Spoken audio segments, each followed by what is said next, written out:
जी नमस्ते, मैं अवधेश विद्यालंकर आप लोगों का हार्दिक स्वागत एवं अभिनंदन करता हूं हमारी संस्कृत पाठशाला में। हरियाणा में पीजीटी के 3000 से अधिक जो पद हैं, उन 3000 से अधिक जो 69 पद हैं वो संस्कृत के पद हैं।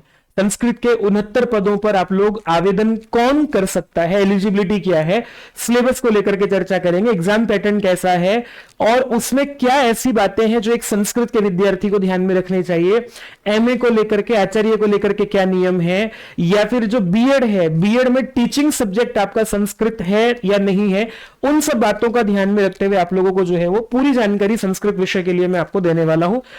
इसमें एक बात का ध्यान रखिएगा कि संस्कृत की जो पोस्ट है वो मेवात कैडर के लिए ही है, ये ध्यान रखिएगा। यहां पर आवेदन करने की तो आपको तिथि पता ही है कि आवेदन करने की तिथि जो है वो 25 जुलाई से लेकर के 14 अगस्त तक आप लोगों को आवेदन करना है और पहले ही कर दीजिएगा क्योंकि बाद में वेबसाइट जो है वो गड़बड़ हो जाती है और अपियरिंग वाले लोग इसमें आवेदन नहीं कर सकते विद्यार्थियों। संस्कृत का जब आप लोग देखेंगे तो यहाँ 69 पद जो है वो मेवात कैडर में है। मेवात कैडर वहां पर एक अलग से, मतलब पूरे हरियाणा में आप लोगों को जॉब नहीं मिलेगी। जो मेवात कैडर के कॉलेज है, उन्हीं मेवात क्षेत्र के कॉलेज है, उन्हीं में आप लोगों को जो है वो जॉब मिलेगी, बाकी इसका और कोई मतलब नहीं है। 69 पदों में से 42 पद जो है वो सामान्य लोगों के लिए है। इन 42 में से हरियाणा में एक विशेष बात यह है कि जो टोटल पद होंगे जिस कैटेगरी के, उनमें से 33% जो है, 33% पद जो है वो महिलाओं के लिए आरक्षित होते हैं। ये विशेष बात है।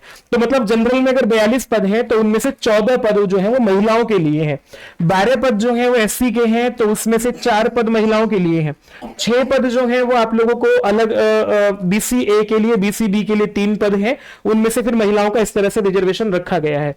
तो ये ध्यान देने वाली बात है। दिव्यांग लोगों के लिए जो है वो एक पद का आरक्षण है, पर अगर वो इसका ये मतलब नहीं है कि वो सामान्य पदों पर फाइट नहीं कर सकते हैं।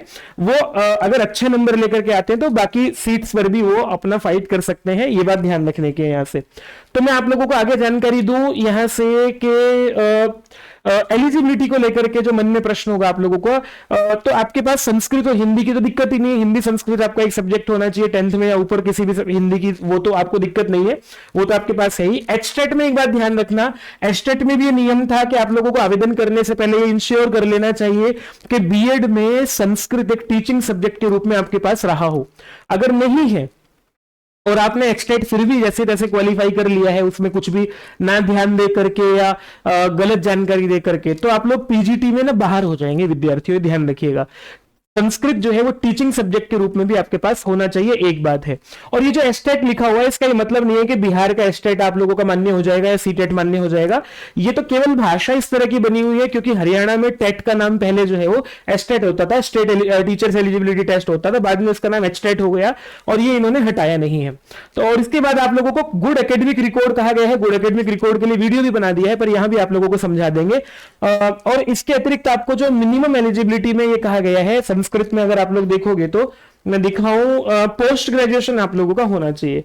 अब कुछ लोगों के मन में प्रश्न है कि जी पोस्ट ग्रेजुएशन का मतलब जो है यहाँ पर एमए संस्कृत लिखा हुआ है, तो क्या आचार्य वाले लोग जो हैं वो इसमें आवेदन नहीं कर पाएंगे? कर पाएंगे विद्यार्थी, कोई समस्या नहीं है। आचार्य वाले लोग जो है इसमें आवेदन कर पाएंगे।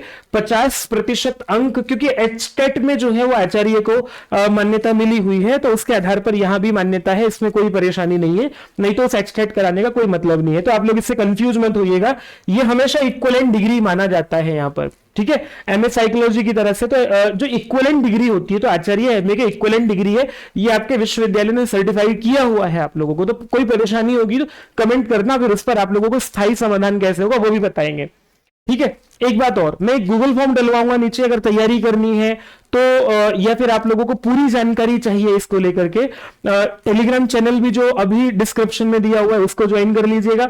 मुझसे सीधी बात कर पाएंगे आप लोग। ये जो नंबर पट्टी पर चल रहा है, इस नंबर पर आप लोग मुझे व्हाट्सएप कर सकते हैं। कोई भी प्रश्न सीधा व्हाट्सएप कीजिएगा।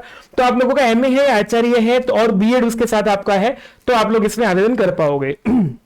ये हो गया। इसके अतिरिक्त आपको ये कहा गया है कि भाई देखो, गुड एकेडमिक रिकॉर्ड का मतलब ये होता है कि एमए या आचार्य में आप लोगों को 50% होने चाहिए, एक तो कम से कम जरूरी बात ये है। एमए या फिर आचार्य जो भी आप लोगों जिसके आधार पर आवेदन कर रहे हैं, एक तो उसमें 50% अनिवार्य है। 49.99% बन रहे हैं तो आप नहीं आवेदन कर पाओगे विद्यार्थियों। 50% इसमें होना चाहिए। और जो आप लोगों का 10th 12th graduation, post graduation, ये जो 4 आप लोगों की जो क्वालिफिकेशन है, इनमें से किन्हीं तीन का एवरेज 50% से ज्यादा होना चाहिए, इंक्लूडिंग पोस्ट ग्रेजुएशन। ये बात ध्यान रखना आप लोग। इसके अतिरिक्त तो आप लोगों को आगे कहा गया है कि भाई आपको सारे के सारे डॉक्यूमेंट, अपियरिंग वाले लोगों के लिए यहां कोई जगह नहीं है, इन्होंने कह दिया है पहले से ही। और जब एग्जाम पैटर्न की मैं बात करूं तो एलिजिबिलिटी को लेकर के अब मेरे ख्याल से आप लोगों का कोई प्रश्न बनना नहीं चाहिए। सिलेबस क्या है, एग्जाम पैटर्न क्या है, तो एग्जाम पैटर्न को लेकर के बताता हूं। आपके 3 स्टेप है एग्जाम को लेकर के।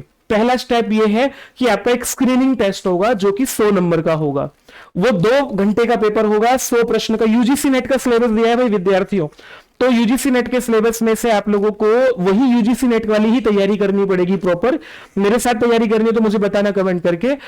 हम शुरू भी कर चुके हैं बैचेस को। तो 100 नंबर का आप लोगों का पेपर होगा, 2 घंटे में आपको देना होगा। और सिलेबस नीचे यूजीसी नेट वाला दिया हुआ है, नेगेटिव मार्किंग इसमें है, ये बात ध्यान रखना। और एक बात जो बहुत गड़बड़ होगी आप लोगों के साथ, आप में से बहुत सारे लोग इस कारण से गड़बड़ कर जाएंगे अगर ये नहीं समझेंगे, तो आपका जो पेपर होगा उसमें 4 ऑप्शन नहीं होंगे, 5 होंगे। ऐसा क्यों किया, मैंने मेन वीडियो में भी बताया था, यहां भी बता रहा हूं। इसलिए किया क्योंकि कई बार ऐसा होता है कि विद्यार्थी ने अपनी ओएमआर शीट जो है वो कुछ और जमा करी, बाद में किसी ने जो है वो उसका नंबर पीछे करने के लिए उसके गोले अलग कर दिए। ऐसा हुआ होगा पहले, तो इन्होंने इसको ध्यान में रखते हुए कहा कि हम ना 5 ऑप्शन देंगे, 5वां ऑप्शन फ्री का होगा, उसका कोई मतलब नहीं है। एबीसीडी का ही आप लोगों को ठीक, आपके प्रश्न में एबीसीडी रहेगा, एबीसीडी में से कोई एक ऑप्शन ठीक होगा, आप जो ठीक लगता है वो चुन लीजिए।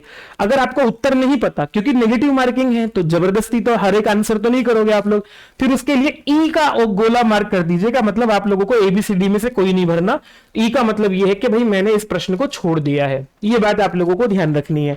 इन्होंने नीचे नियम भी दिया है कि भाई नेगेटिव मार्किंग है 0.2%, 2.25 अंक जो है, मतलब चौथाई अंक जो है आप लोगों के कट जाएंगे।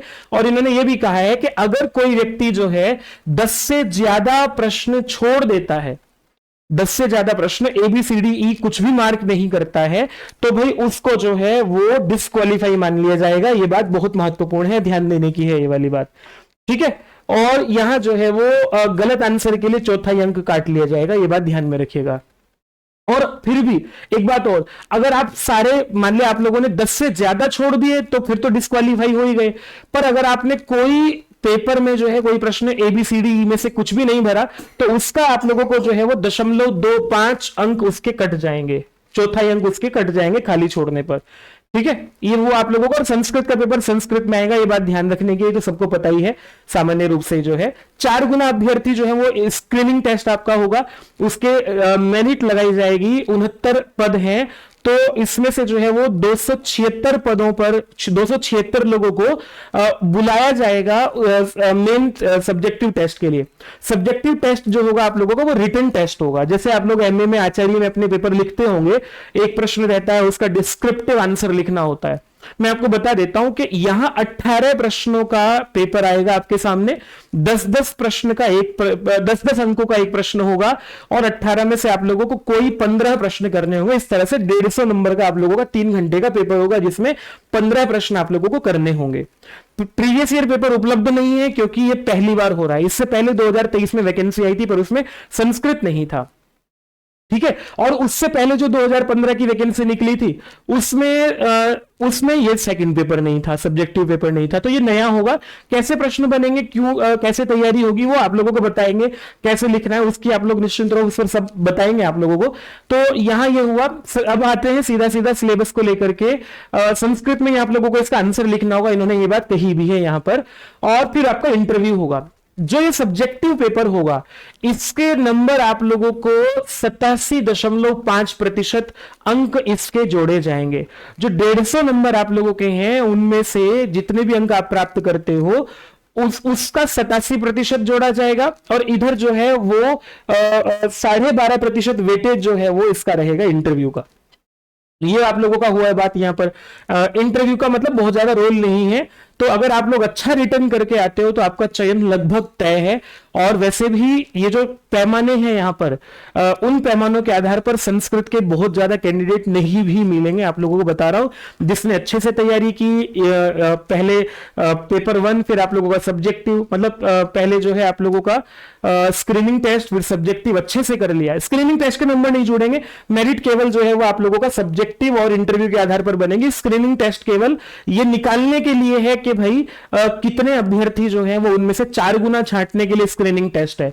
और अगर 4 गुना अभ्यर्थी से कम ही आवेदन हुए तो फिर ये सीधा सब्जेक्टिव कराएंगे, फिर स्क्रीनिंग टेस्ट नहीं होगा। खैर, ऐसे संस्कृत में तो होगा नहीं, संस्कृत में तो बहुत सारे लोग हैं हरियाणा में, तो उसकी तो कोई दिक्कत नहीं है।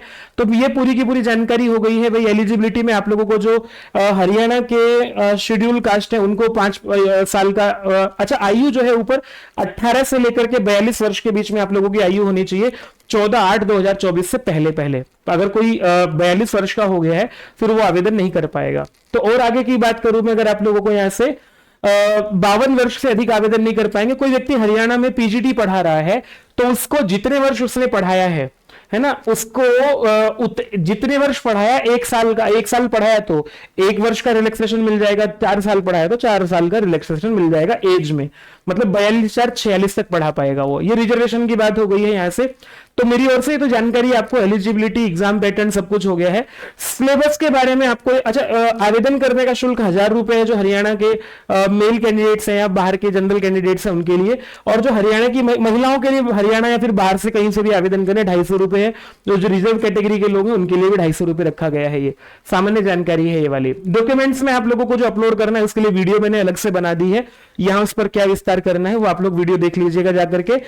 डिस्क्रिप्शन में एक प्लेलिस्ट है, उस प्लेलिस्ट में पूरा हरियाणा का जो है वो इस पूरे नोटिफिकेशन की छोटी छोटी मगर मोटी या फिर बारीक बातें भी जो है, मोटी बातें भी नहीं, बहुत बारीक बातें भी है, छोटी से छोटी बात मैंने आप लोगों को अलग अलग वीडियो में बना करके दी है।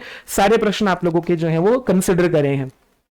ठीक है, कोई व्यक्ति अगर दिव्यांग है और दृष्टि बाधित है या कम उसका जो है वो विजन ब्लाइंडनेस है उसको, तो डिसेबिलिटी किसी तरह के भी है, उसको 1 घंटे पर 20 मिनट का समय अतिरिक्त दिया जाएगा। तो 3 घंटे का सब्जेक्टिव पेपर होगा या फिर जो 2 घंटे का जो आप लोगों का स्क्रीनिंग टेस्ट होगा उस पर 20-20 मिनट अतिरिक्त प्रति घंटे के हिसाब से उसे अधिक समय दिया जाएगा, पर वो उसे अप्लाई करना होगा, उसके लिए ये नियम है। तो वो मैंने ये भी जानकारी आप लोगों को दे दी है। अब आगे बढ़ते हैं सिलेबस को लेकर के जो इन्होंने कहा है। सिलेबस यूजीसी नेट वाला सिलेबस है, सबको ही पता है, उसमें कुछ ऐसी विशेष बात नहीं है। 10 की 10 यूनिट जो कि त्यों उठा करके रख दिए यहां से विद्यार्थियों। तो अब आप लोगों को ये ध्यान में रखना होगा कि जब आप इसकी तैयारी करेंगे तो यूजीसी नेट के पेपर जो प्रीवियस ईयर हुए हैं उन सबको अगर आप लोग ठीक से करके चले जाएंगे तो स्क्रीनिंग टेस्ट तो यूं ही पास हो जाएगा आप लोगों का। मैं लिख के दे रहा हूं आप लोगों को, इस यूजीसी नेट से थोड़ा सा स्तर जो है वो उसी स्तर का रहेगा या उससे कम ही रहेगा, ज्यादा तो नहीं होगा। और ज्यादा होगा ही क्या, यूजीसी नेट का पेपर अच्छा खासा जो है आप लोगों का बनाया जा रहा है अभी। और इसमें पूरी 10 की 10 यूनिट वही है, सामान्य रूप से जो जानकारी है ही, कर लीजिएगा इसकी तैयारी। रिटर्न एग्जाम जब होता है आप लोगों का तो रिटर्न एग्जाम की तैयारी वो अलग है, उसकी बात अलग से करेंगे हम लोग, पर तैयारी अभी से करनी पड़ेगी रिटर्न एग्जाम की भी। अगर आपको भरोसा है, अगर आपको पता है कि आप इस योग्य हैं, तैयारी कर पाएंगे, चयन ले पाएंगे, तो फिर सब्जेक्टिव के लिए भी अभी से तैयारी आप लोगों को करनी पड़ेगी। ध्यान रखिएगा विद्यार्थियों, ये 10 की 10 यूनिट का जो है, तो ये जानकारी पूरी की पूरी मेरी ओर से हो गई है। मैं पूरी सहायता आप लोगों की करूंगा। गूगल फॉर्म डलवा रहा हूं, टेलीग्राम चैनल डिस्क्रिप्शन में है, कमेंट बॉक्स में भी डलवा दूंगा, गूगल फॉर्म डलवा दूंगा। वो सब चीजें जो है गूगल फॉर्म भर दीजिएगा और ताकि मेरी टीम या फिर आप लोग मुझसे बात कर ले। संस्कृत पाठशाला एप्लीकेशन डाउनलोड कर लीजिएगा, वहां आपको फ्री पढ़ने के लिए मैंने किताबें भी डाल के दी हैं। देखो मैं दिखाता हूं आप लोगों को, ये जो संस्कृत पाठशाला एप्लीकेशन है, अगर आप लोग इसको डाउनलोड कर लेंगे आपको ना बहुत सारी किताबें, मैंने यूजीसी नेट का पूरा क्योंकि यूजीसी नेट वाली तैयारी है, बैच भी शुरू किया हुआ है उसके लिए, तो आप लोग जो है वो इसमें आवेदन कर पाएंगे। यास्क बैच मैंने यूजीसी नेट के लिए चलाया हुआ है, फ्री तैयारी करने वालों के लिए किताबें दी हैं, स्टडी मटेरियल दिया हुआ है। यूजीसी नेट अगर आप लोग क्लिक करेंगे ना, यूजीसी नेट ई बुक्स है ना, फ्री ऐप डाउनलोड करके उसमें ई बुक सेक्शन में जाके यूजीसी नेट पर क्लिक करेंगे तो यूजीसी नेट का जो आपका पाठ्यक्रम लगा हुआ है सारा का सारा जो है मैंने उसकी किताबें डाली हुई है। तो फ्री तैयारी करने वाले विद्यार्थी के लिए भी यहाँ पर सारा का सारा स्टडी मटेरियल मैंने निःशुल्क दिया हुआ है और अच्छा कंटेंट दिया हुआ है विद्यार्थियों। तो इसको ध्यान रखिएगा, आप लोग इस तरह से तैयारी कीजिएगा। गूगल फॉर्म भर दीजिएगा, कोई भी प्रश्न हो कमेंट बॉक्स में डालिएगा। बाकी मैं तैयारी कराने के लिए पूरी तरह से तैयार हूं। नमस्ते, चैनल को सब्सक्राइब जरूर कीजिएगा।